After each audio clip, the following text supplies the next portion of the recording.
Hi, I'm Lance Lambert. Thanks for tuning into the Vintage Vehicle Show. We are in Lake Havasu City, Arizona, where we are going to take a look at the collection of Denny Cissell. An amazing collection of cars, an incredible garage, nice guy, and here he is right here. How you doing? Very well, thank you. This is very, very impressive. You were connected to me by a friend of mine. He said, you got to check this out since you're going to be in Lake Havasu. We talked on the phone. You kind of made noise like, it's okay. You might like it. You know, check it out, and if you don't like it, you can leave. No embarrassment. And I'm overwhelmed. This is really something. This is great. So how'd this come about? Just a dream I had when I decided to build a new house here. I wanted to build a garage big enough so I could always have room and just have some fun with the guys. And when we drove up with the crew truck, we pulled up to the house. And we didn't pull up to the house next to it because we thought it was a house. It's a garage. It's huge. Yes, it got a little out of hand. Mm-hmm. Well, you've got quite a collection on the other side of the wall here. Can we go take a look at them? Absolutely. All right, let's go.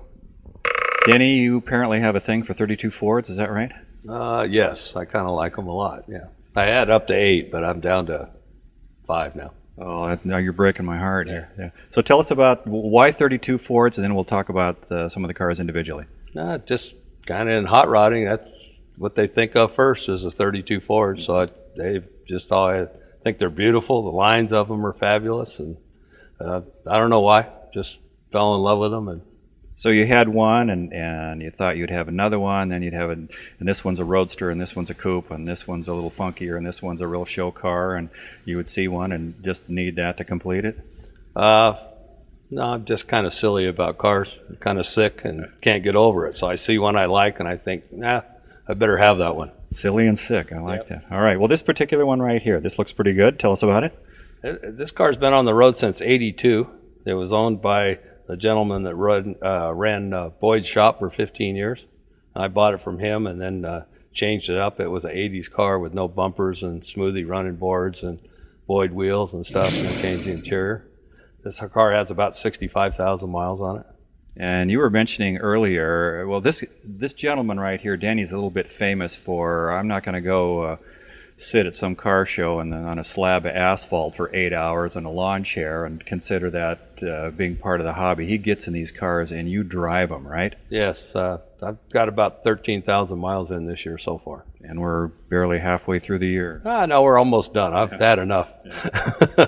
But I do drive our cars. My wife goes with me a lot.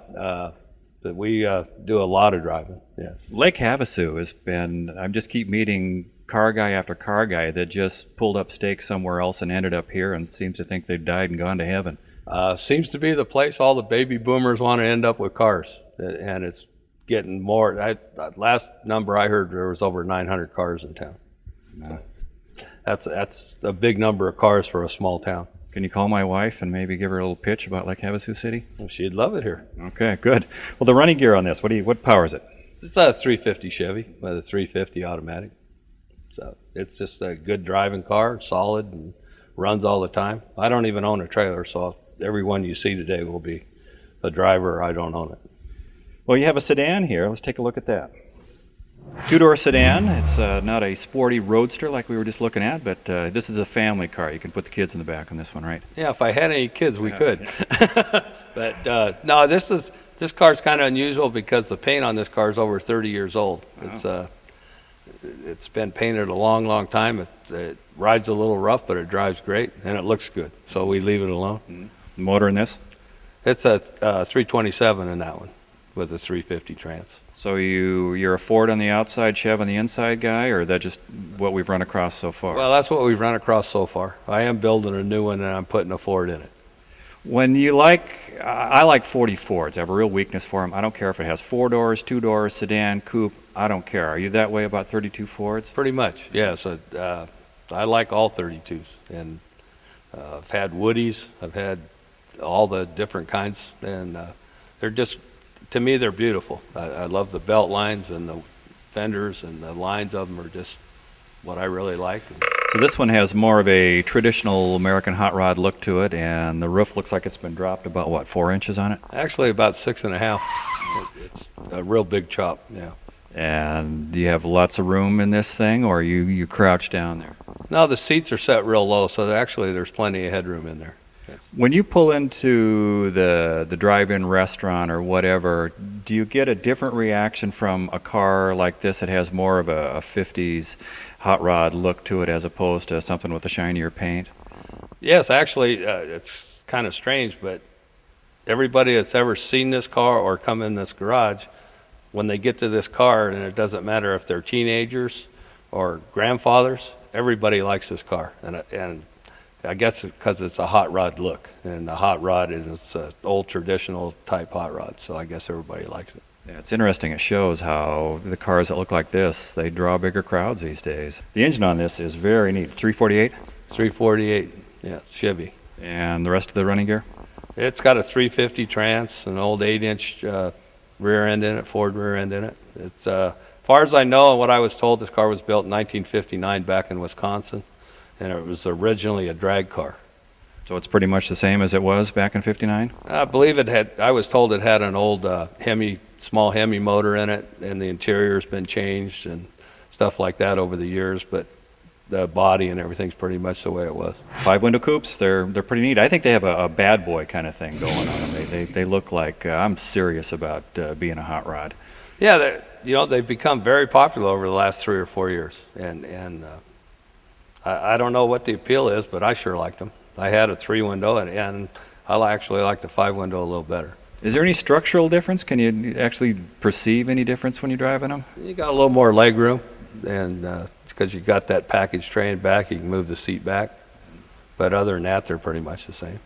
Running gear on this 32 Ford? It's a 350 with a 350 trans, and it's got an old Hildebrand Champ quick change rear end in it. You do have a Ford motor in this building, though, don't you? Yeah. We'll get to that later. What do you like best about this particular car? That's just a real good driver. It's a very pretty car. I guess I base all my cars on how well they drive. And I mean, I like them to look good, but more about driving them. Because I like driving them, I don't like working on them that much. So you mentioned you'd gone to Indianapolis twice, did a road trip. This is the car that you did that in, right? Yes, I've gone twice in this and once in another car. There's no top on this car. No, it gets wet, especially in the Midwest. The heating system in it sufficient and windshield height that you can have some comfort in this, or if it's funky out, you're funky. Yeah, when it gets funky, you're funky. You're wet. There's no heater in it. We usually drive through it. When it gets real bad, we pull over and sit under a tree or something until it's over and then go. Well, I'm from the Northwest, so you do a lot of sitting under trees up there. Yeah, we hit a pretty good one in Iowa this year. Had 2-inch hail and tornadoes all around us and everything, so we stopped in a truck stop and sat under a bench. So. Yeah, sat under a bench. What's the motor on this? This is a 350 Chevy with a Richmond. How did I know that? That's what they all put in. It's got a Richmond 5-speed and a quick change rear end. I've got this gear. This is a real good road car. It drives excellent at high speeds, and not that we ever break the law, but we do occasionally. Well, with the 350 and several of these cars here, do you notice much difference in performance from car to car, or are they pretty consistent? No, they're pretty consistent. Some are older 350s than the newer ones, and the newer ones have a little more horsepower. Well, speaking of newer ones, you have something over here that's not quite as old as a 32. Let's take a look at that. Okay. Nice one here, a little bit different than the rest of them. Tell us about this. Well, this was actually my first street rod. This is what started all this madness. It's now owned by my brother Gary. He's storing it here while he's doing some remodeling on his house. This is kind of an old historical car. It was built by a gentleman named Reed Lillard, which a lot of people credit him with starting the billet bracketing and stuff that everybody has now. This has the first set ever made on it, and it's all handmade parts on this car, one-off dash, pedals, every fitting on it he made. He was a machinist for Western Airlines, and he did it all in his garage. And he got diabetes and died. Not billet poisoning. Not billet poisoning, but he was a real nice man, and he built some really nice. This car's been on the road since '81. Did you get a chance to talk to him about the whole start of the billet? Yes, we became pretty good friends after I bought the car, and I'd go see him until he passed. Was it as simple as, gee, I need this widget to make my whatever work properly, and he looked at his drill press and the block of aluminum and just started whittling away? Was it like that, or how did he do it? Well, he was a machinist for Western Airlines, and he just started making parts he needed for the car. He built it in his garage. And his buddies said, that's kind of cool, make me one of those? Well, he was a little mad about that, actually, because he wanted his stuff to be unique. And the story he told me is he made some brackets for some friends of his, he thought, and they immediately shipped them to China and started having them made, and they made a business out of it, and it really kind of upset him. Yeah. Let me guess, 350 Chev. Yes. So transmission rear end? 350, the Ford, 9-inch Ford. You're nice and enclosed in this. Is this a good go on the road, and if you hit those rainstorms back east, this is the car to be in? Well, it sure helps. Yes. 1936 Ford. You do like your Fords, and 350 in there also? Yes, absolutely. Yeah, this has a R700 transfer because it's more of a road car.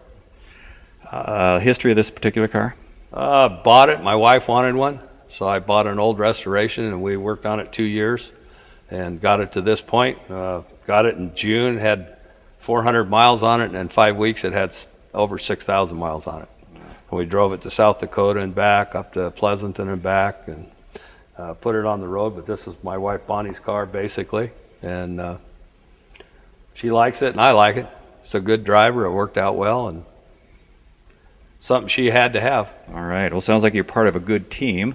And speaking of teams, you have the Outriders shirt on, and I noticed Joker's decal in the window of some of your cars. You're a car club guy. Yes, the Jokers we're like a social group, I guess. And we all do, those are the people I do most of the long drives with from the Bay Area up in Frisco. And then the Outriders is the oldest club in Southern California that I'm honored to be a member of. And kind of a low-key club, too. We have a couple meetings a year, and that's it. So that works out well for me being this far away. I started a car club back in 1962 in Tacoma, Washington, called the Steeds Car Club. And I have been a car club guy ever since. Sometimes my participation isn't at the level that I would like, but I think it's such a bonus to be in a car club and have all the perks that you get from being in a club and the support, and as you know, you feel the same way? Yeah, I really enjoy it. You meet some really great people, and in this hobby you seem to make some really good friends. On the drives we just absolutely have a ball, and that's why this is I'm so enthusiastic about this, and I'm not really a show guy. That really doesn't do much for me, but I'll go to them if I get to drive a long ways. Well, the rat rod scene, or the traditional hot rod scene, or whatever label people want to put on it, that's one of the things that's neat about it is those 20-something guys that are doing that seem to really be into the whole club thing. That's pretty neat. Well, the other nice thing about that is young people are actually doing this, because basically if you think about it, the stuff that I'm doing and the guys my age are doing, young guys can't get into it. It's too expensive now. And I think it's the neatest thing. As a matter of fact, I'm ready to build one right now. I just bought a 29 Roadster, and I'm going to build me a rat rod. Like I said earlier, if I can have anything I wanted, 40 Ford, and you have a convertible, that's pretty much as good as it gets on a 40 Ford, I think. This is another one of my wife's have-to-have cars. This is her car also. It says the boss on the license plate in the front there. This is her car also. So you have a great wife. Yeah, she likes the cars. Before we got married, I told her what I did and took her on a couple roadster trips to Canada and Yellowstone in the rain and hail and stuff. She didn't get out, so I figured she was the one. She was a keeper. Let me check here. Just hold on. 350. Well, I could open the hood for you, and you'd think it's a Ford. It has Cobra valve covers on it, and it's painted Ford blue, but it is a 350 Chevy.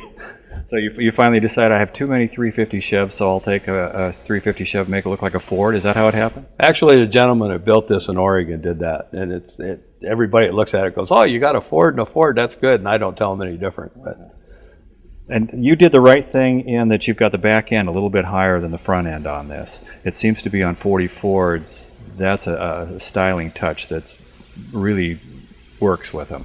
Yeah, it does. And with 40s, you have to cut the bows in the top two, or you get that big buckboard look in the back. So, yeah, we drove this to Canada the first year we owned it, and it's a good road car also. It's a straight axle car. Don't have independent suspension, but I don't mind straight axles. Denny, everything we've looked at so far has been tweaked in one way or another towards a hot rod. This looks pretty stock, this 51 Merc. This is completely original. It's got the original motor, drivetrain, cloth wiring, 6-bolt. This car is just too nice a piece, I think, to make changes to. They're very rare. I'm told there's only 40 of these left, known to be left. It's a 51 Merc convertible, which is, they say, the rarest one. So I just thought it was too nice a car to mess with. I would think everyone that sees this car would appreciate the fact that it hasn't been altered, but do you get people coming up and saying, well, when are you going to do this, this, and this to it? Oh yeah, everybody wants to lower them and everybody wants to do this and that, but I've just always fought it because, like I said, if you find an original car that's really a nice original car, I just don't see any sense in cutting them up.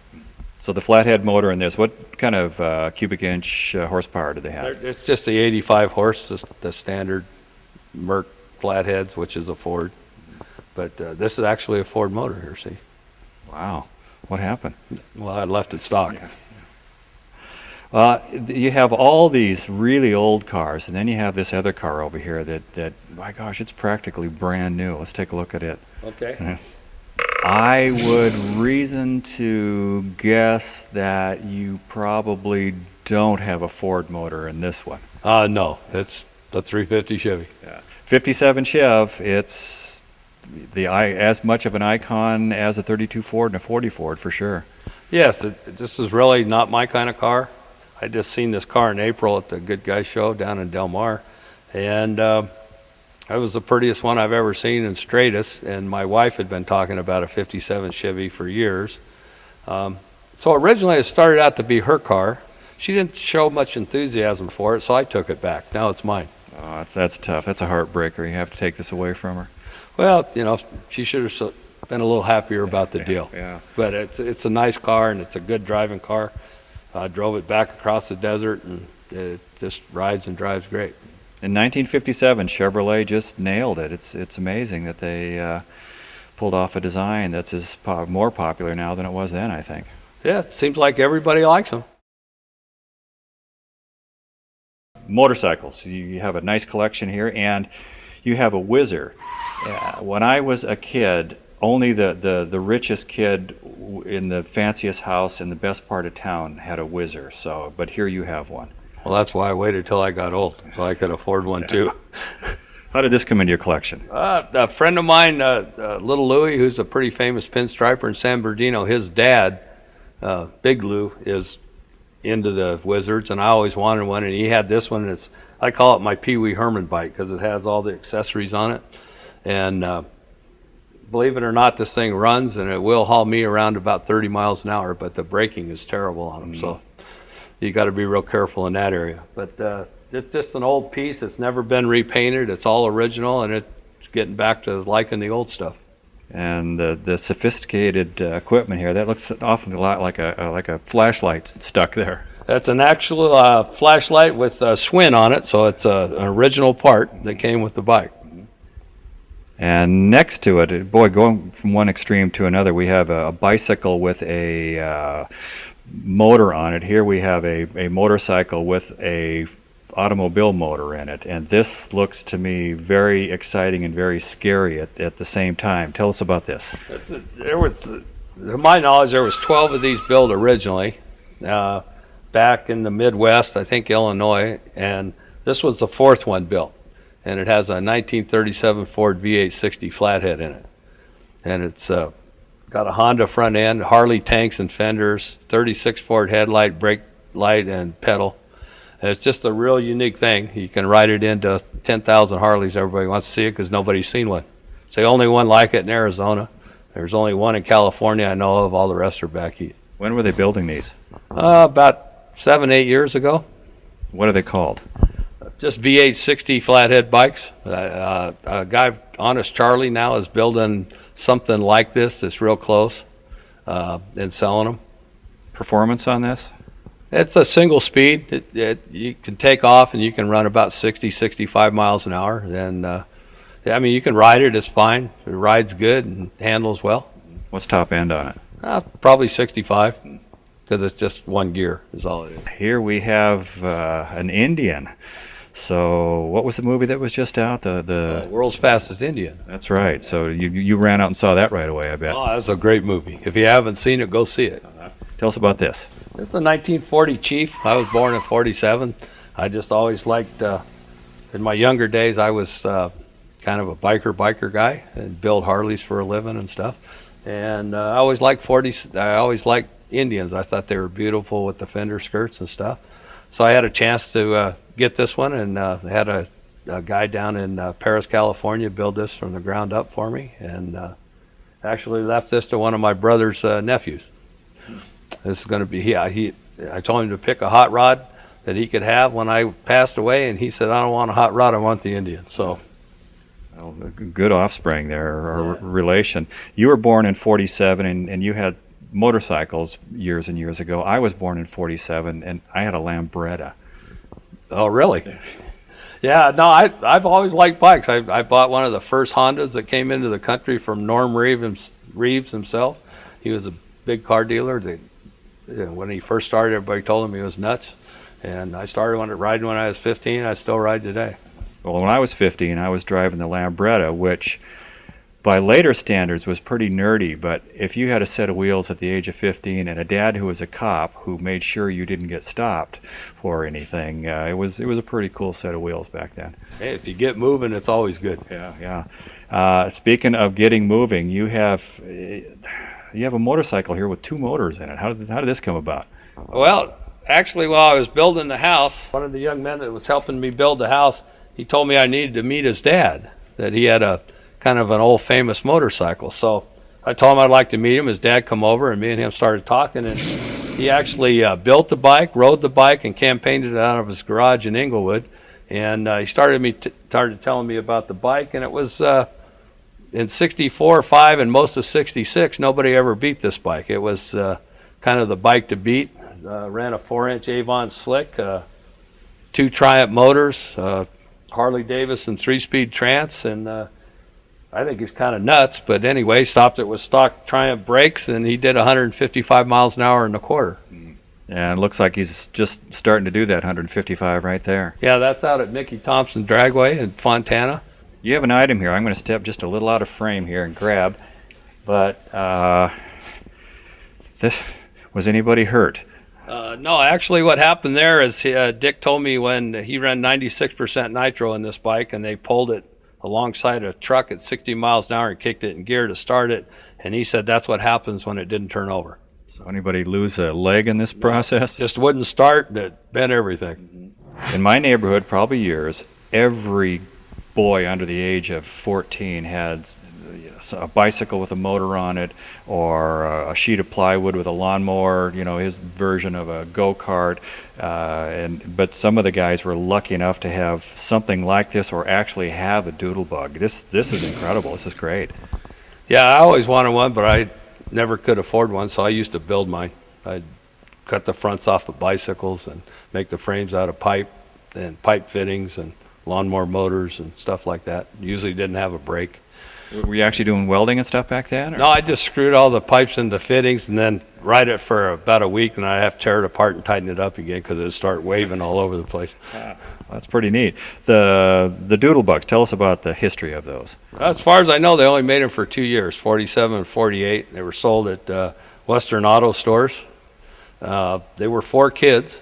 They had a 4-horsepower Briggs & Stratton with a Kickstarter, and they have a brake, and that throttled the motor down. You started it with it on, and when you let go of it, you rode it wide open, and the only way to slow it down was hit the brake handles. And I think they're beautiful, but they didn't last long. How'd the brakes work on these? Were they actual discs in there, or pads, or? Yeah, they have a pulley on the back wheel with a brake, kind of like a belt around it, the horseshoe, and they stopped good. So would it burn up those belts pretty quickly, or? No, I don't think so. I like I said, I never got to own one until I was too old to ride it. But it was this particular bike was put together to standards about 17 years ago, and it's never been started. So I bought it from a neighbor of mine up the street. He wanted to get rid of it, and I wanted it.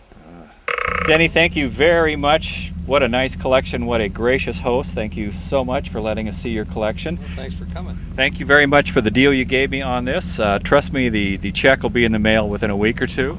That'd be fine. All right, good. So I know where to find you. yeah. So Seattle, I head up here, I get to the corner, I take a right and keep going, I hit Seattle, right? That'll get you there. All right, okay, I'm on my way home. Okay. Bye-bye.